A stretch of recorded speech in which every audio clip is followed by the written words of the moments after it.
Welcome back, fellas. So, today's review is on a series I have a deep-seated hatred for. As a Gundam fan, Mobile Suit Gundam, The Witch from Mercury. This is the series I mentioned in my Code Geass review video. That was just easier to list things it did right than things it did wrong.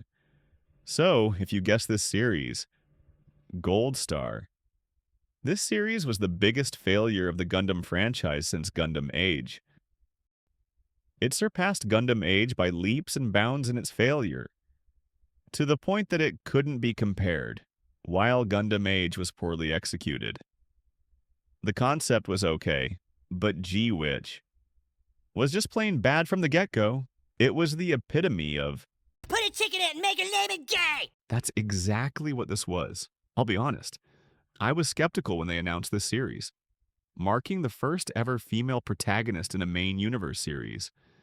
But the prologue was fine and helped alleviate some of my concerns. But I ended up speaking too soon. It was a complete downward spiral of nonsense. Firstly, the story was bland, predictable, rushed, and nonsensical at certain points. This series played more like a soap opera wearing a Gundam foil. No, it played closer to one of those female dating sims that have an academy setting. You have three of the generic types of male characters in those series, too. You have the athletic, arrogant type in Guel. You have the playboy type, Shadik. Then you have the quiet, effeminate type, Elan. But the thing is that the main character fell for the villainous than any of the options. Yeah, I watched a few of those reincarnated dating sim type anime, so I know some of the terms. Just for a little reference. I'll just put some information on the overall structure of a Gundam type story. So, it normally begins by narrating a large-scale conflict, usually over differing ideological views, using machines known as mobile suits as the main weapons. At which point a protagonist or protagonists, people heavily affected by the conflict, will be dragged into the conflict and forced to fight, usually by a chance encounter with a powerful type of mobile suit called a Gundam. The Gundam was always developed by the side that was at a disadvantage, as a way to turn the tide of war around, but it almost always ends up in the hands of someone, without any sort of allegiance to either side. It's with this machine that they endeavor to navigate the ongoing conflict and seek to survive it, getting into scuffles here and there, making themselves a known threat to the enemy.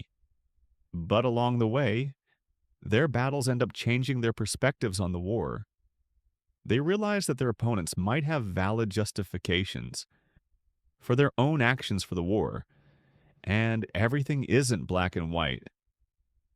A series of battles ensue and are layered with some schemes and conspiracy elements taking place on both sides of the war participants to achieve some sort of nefarious objective, where a massive escalation occurs. But at the end of the day, with the powerful Gundam mobile suits, they manage to accomplish something significant, causing both sides to reach some sort of settlement or de-escalation. This is heavily simplified, but this is essentially the skeletal bones of any Gundam series. The meat that's attached to the skeleton is the more intricate details of the story, from the characters to their relationships and interactions, the mech designs, the pacing, the themes that they want to base their story around. Whether it's a certain ideology, classism, discrimination, ethical dilemmas, all of which is used in the endgame plot, it's dealer's choice of what they select or what ratio of each they select. The writing team of any successful Gundam series understood and applied these elements with their own spin on it, giving each of these successful series their own identity while having a similar story progression pattern. But G-Witch seemed as though it was written by people who couldn't grasp this fundamental core of the Gundam franchise, let alone put logical steps into the story. The Gundam franchise is a story that employs military, drama, action, and mecha elements into a cohesive story.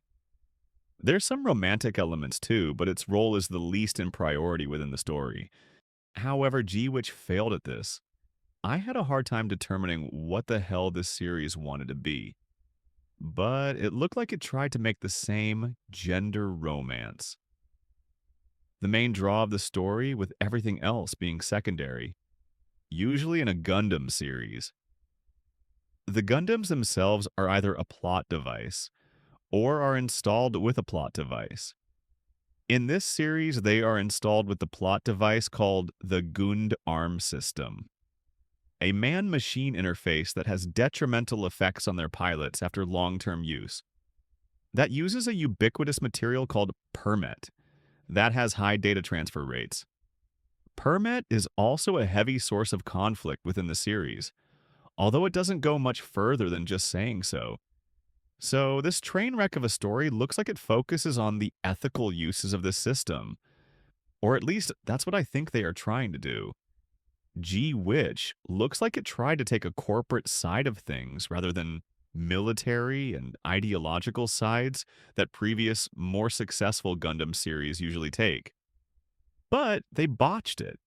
The series had just copious amounts of scenes of clandestine meetings and cloak and dagger scenarios that resulted in a lot of buildup, with very little impact, since the results of all of those scenes and plot points were resolved in mere minutes.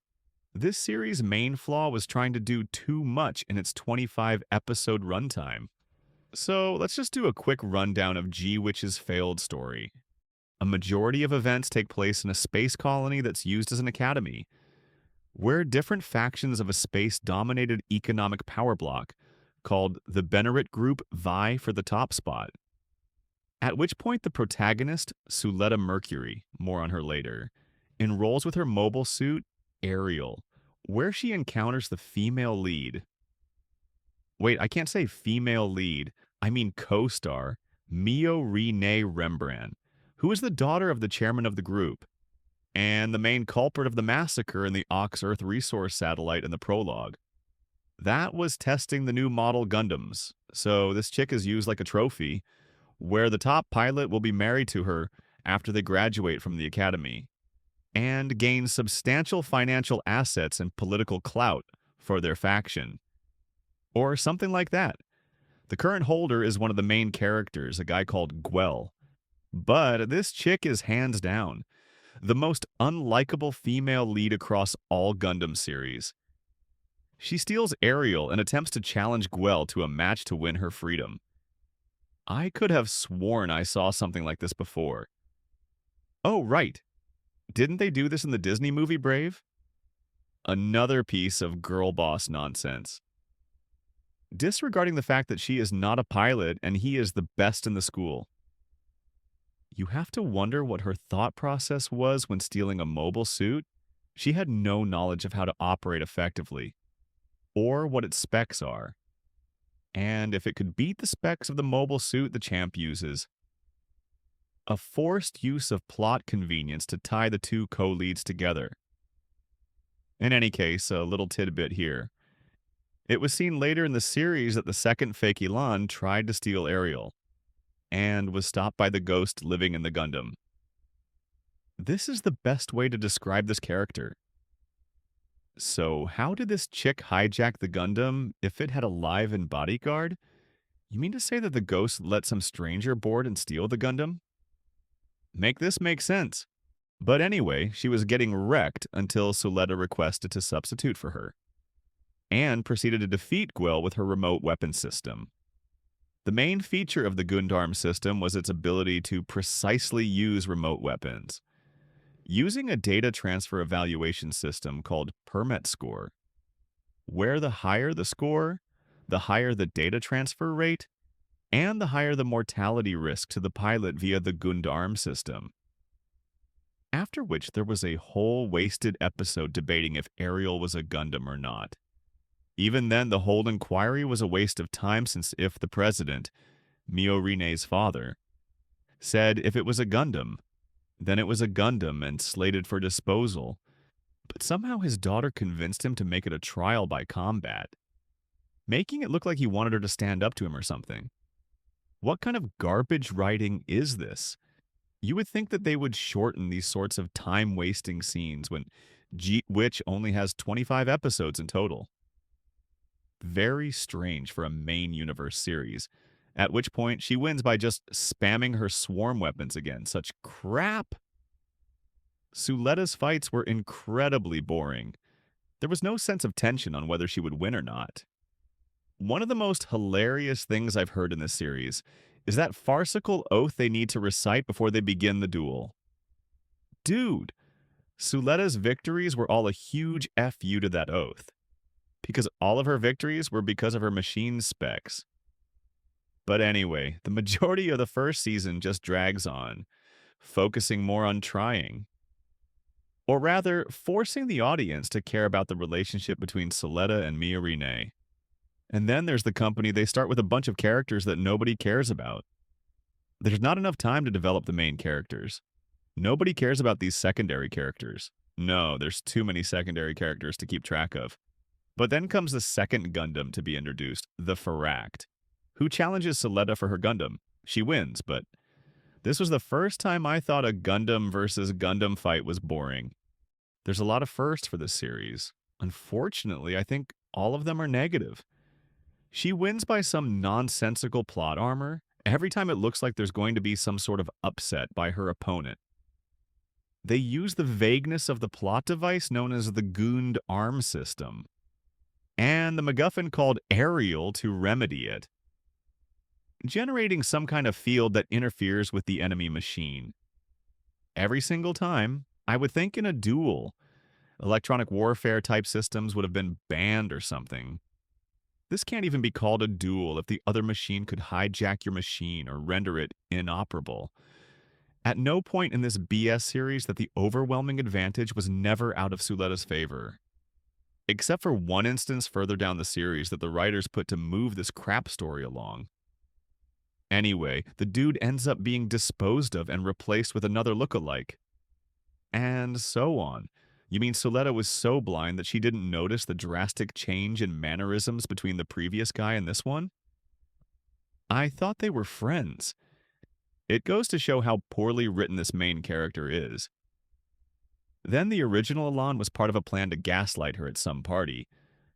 But Mio Renee uses it to gather funds for their company or something? But here's the thing about this plot point in the story. This scene at the banquet was supposed to show off Mio Renee's competence and eloquence in these sorts of formal settings. To complement Suletta's rustic nature and unfamiliarity with this environment, but at the end of the day, Mio Renee could do nothing but rely on her father to help them start their company. After he put in the first investment, everyone else did so, but they tried to pass it off as Mio Renee's character growth. Even though she did what she always did, rely on her father, because she was afforded all sorts of privileges at the academy that a student shouldn't be able to have. And still had a sour face when the topic of her father was brought up. Just a really trashy character and poor writing. Some more time passes. She is challenged by the third faction member, Shadiq, and his harem, to defend their company's formation in a team battle against machines that had anti-Gundam systems that at first immobilized the Ariel's remote units, with just Suletta against all 6 opposing combatants, only to have her plot armor kick in and the remote units start working again and wreck the entire enemy team. These fights have no sort of suspense to them, just the sort of thinly veiled attempt at vulnerability the writers put in, to make it look that their nigh undefeatable protagonist could be defeated. And then we reach the introduction of 2 more Gundams and their pilots. Temu, Heavy Arms, and Chicken Legs. Their pilots are also female, but both of them are unmemorable. As a matter of fact, both of them are trying to emulate male behavioral traits. If I didn't know any better, I swear that these writers don't know how to write a compelling female character.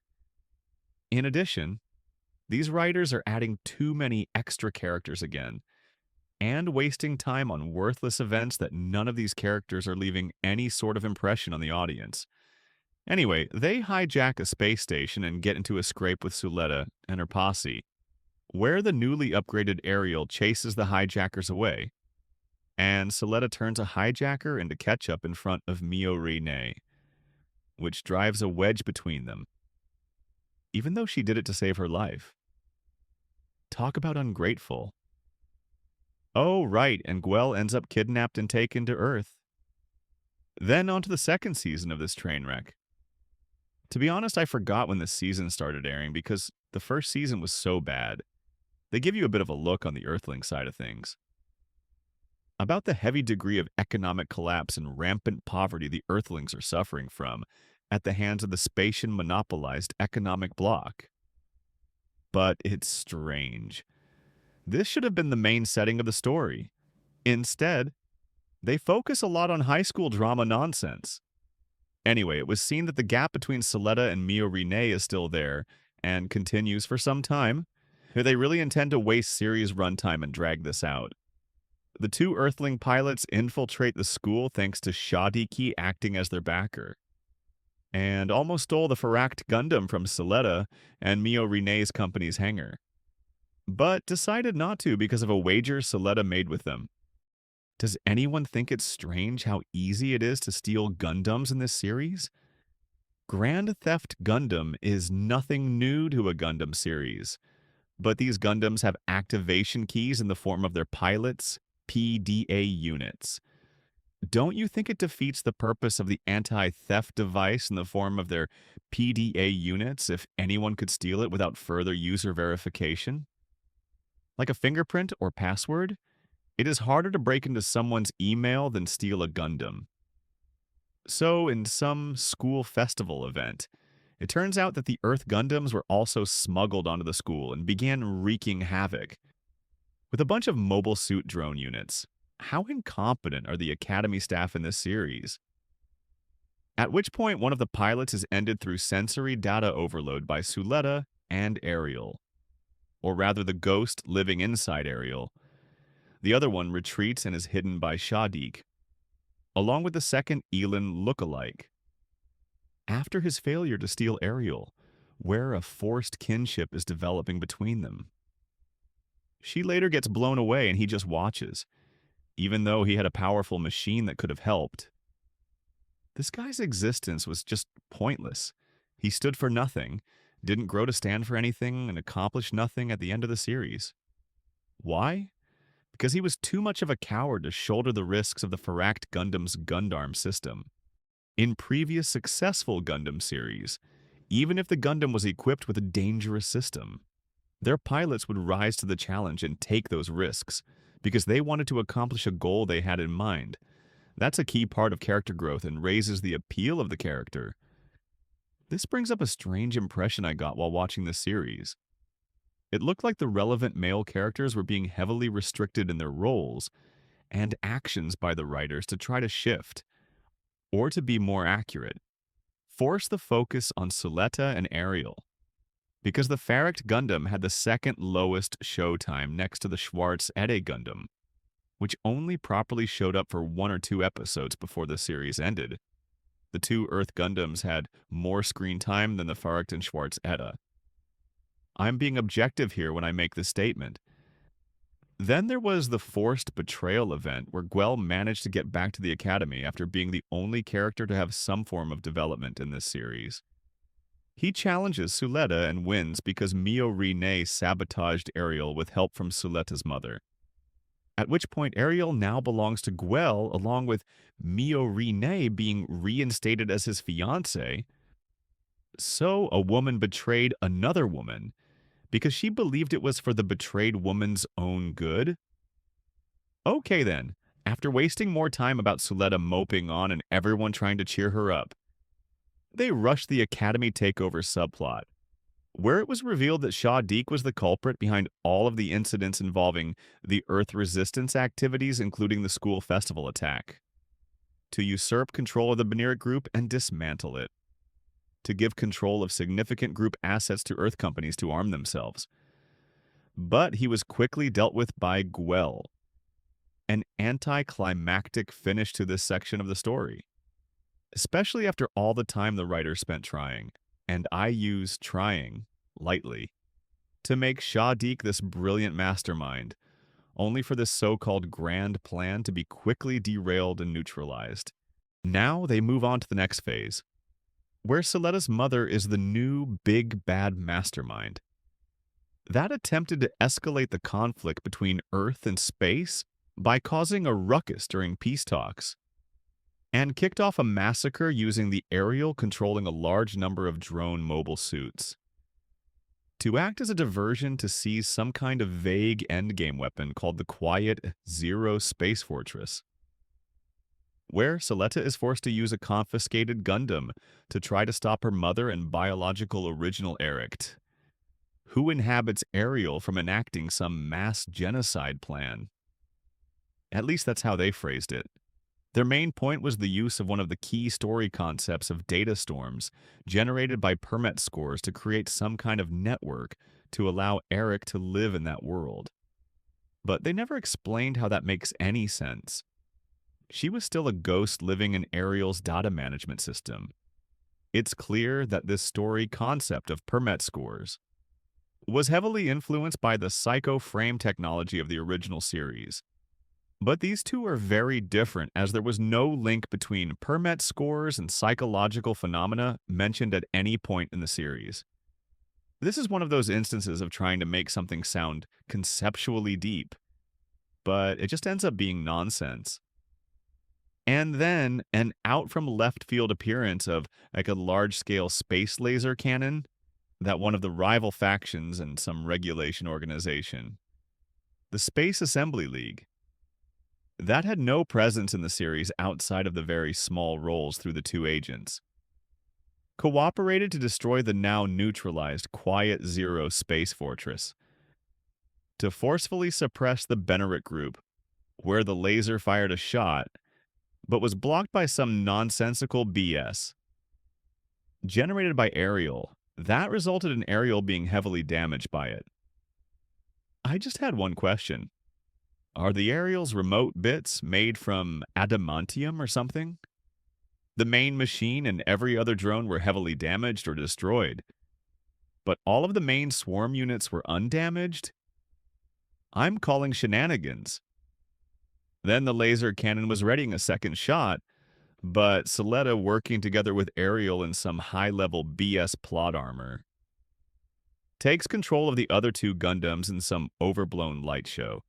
That disables the laser cannon that was in another quadrant of space, after which all four of the Gundams disintegrated, and her sister's soul somehow being stored on the little trinket introduced earlier, where Soletta escapes with a mild case of hindered mobility as a result of raising a permit score that goes beyond their theoretical boundaries. That should definitely have ended the pilot. It's official. Soletta has now taken the crown of most plot-armored laden character from Kira. It then skips to 3 years later, where Soletta and Mio Rene are married, still running their company, and live happily ever after in some school/orphanage on Earth. Also, her mother escapes without any sort of culpability for her war crimes. The end.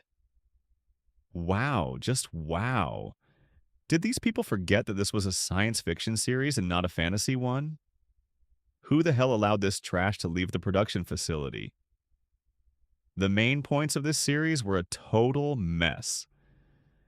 Now, let's move on to the characters now. I'll only put out a description of the 5 most relevant characters.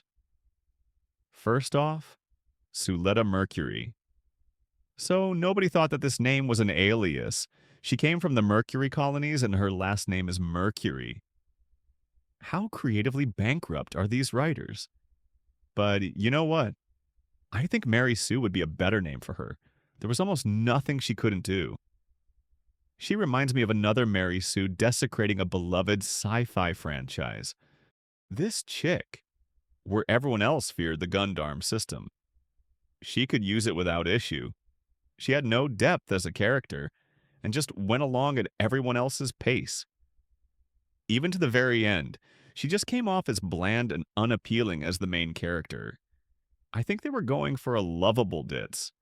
But this type of character had no place in a Gundam series that deals with heavy themes. She mostly resembles the character from other series. Who is there to support the main character when they're in a conflicted state? Where her attitude and mindset inspire the main character to reach an epiphany and decide their path. But she tragically dies in the war, which further reinforces the main character's resolve. That's the kind of character that matches Suletta. What I'm trying to say is that she's written more like a supporting character than a main one of a Gundam series. Then we have the other lead, Miorene Rembrandt. As I mentioned earlier, this chick was just unlikable from the beginning, coming off as abrasive and combative. No wonder Guel was spiteful to her at the beginning. I imagine he was terrified that he would have been tied to this unlikable chick for the rest of his life. Even in points of the story that the writers had to insert to give her some appeal. She accomplished nothing by herself. She freezes up at key points when confronted with violence. She's just as poorly written and developed as her co-star slash love interest, Suletta. Let's move on to Guel now. In my opinion, this guy is the only one that had any sort of character growth and appeal. He was arrogant at first. Although, to be honest, I think it was only towards Miorine, because of how bullish she comes off as. But he gets humbled in Suletta defeating him. He's defeated in 2 more duels, but those were against Gundams with swarm weapons, so there's not really any shame in it. Even in other series, only a Gundam has a chance against another Gundam. There are very few suits that could slay a Gundam. In any case, he endures ridicule and disdain after his losses, not letting it break him. Decided that he should try to broaden his horizons by stepping out of his comfort zone outside of his family's influence. He gets caught up in the rebels' plans, and in an attempt to escape, tragically ends up ending his father, which leaves him psychologically stunned and kidnapped to Earth. He sees the poverty and atrocities the Earth people face, along with his family's company and legacy being dragged through the mud by others. He rises to the occasion and manages to get some retribution against Shadik, who used his father like a pawn, and decides to make changes to himself and to restore his family's prestige. This guy clears all the criteria to have a Gundam in his character progression path. And there was one within his grasp, built by his father to safeguard his family and company as their latest model, by all logical story progression of previous Gundam series. The Schwarzet Gundam should have gone to him, but like I said earlier, it looked as though they were forcefully veering away from having interest build in any pilot character other than Suletta. Because of this, the Schwarzet Gundam ended up being used to throw a hissy fit against Miorine by his forgettable half-brother. Before being hijacked by Ariel and used to stop the laser. Such a waste. The next character we have is Suletta's mother, who is another overblown character like her daughter. They tried to portray her as this calculating mastermind that had everything dancing in the palm of her hand. But her overall endgame was unclear. Her motivation was clearly stated, but the method was strange. Her targets were also unclear. She destroyed the Ox-Earth hidden Gundam facilities that she should have joined hands with and allied with the orchestrator of her family and friends' deaths. She was just another one of those overblown characters that the story wrote to be more strategic than they were.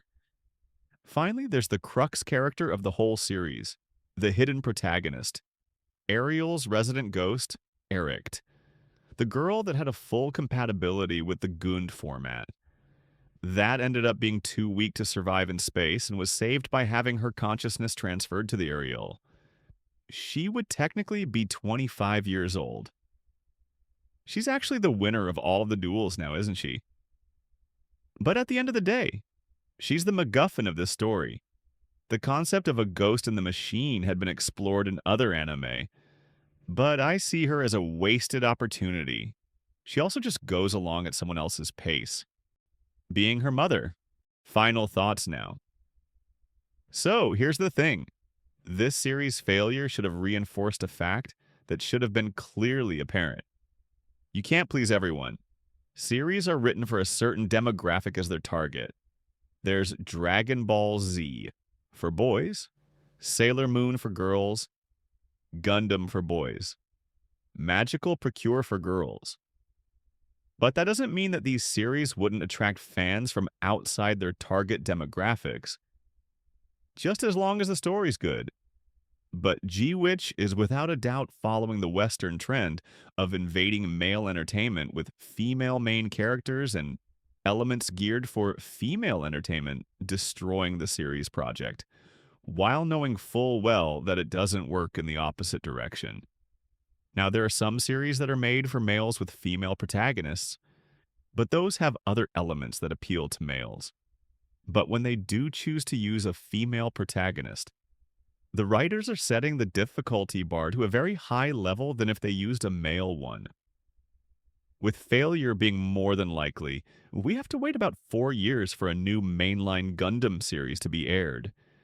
And after a good series like Iron-Blooded Orphans, we get this slop. The witch theme doesn't even make any sense. They only use it to reference Gundam pilots.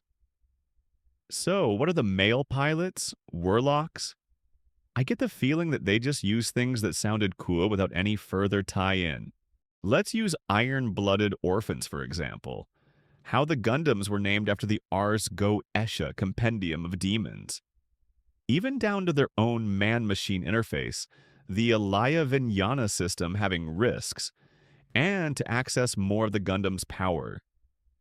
You need to offer up something for it, like a contract with a demon, a well-put-together theme. That ties into the creation of the Gundam frames in that world to stop the mobile armors from wiping out humanity. But there's nothing like that here. They want to liken the Gund arm system and the Gundams to a curse. But the Gundarm system was a relatively new technology that would come with risks. Every kind of new technology has that.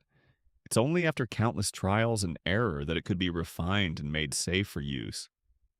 So, the prologue didn't make any sense when they gunned down the research team and the lead researcher that had the highest chance to make the technology safe for use. So these references ring shallow when compared to better flushed-out themes used in successful Gundam series. Then there were numerous points left unaddressed.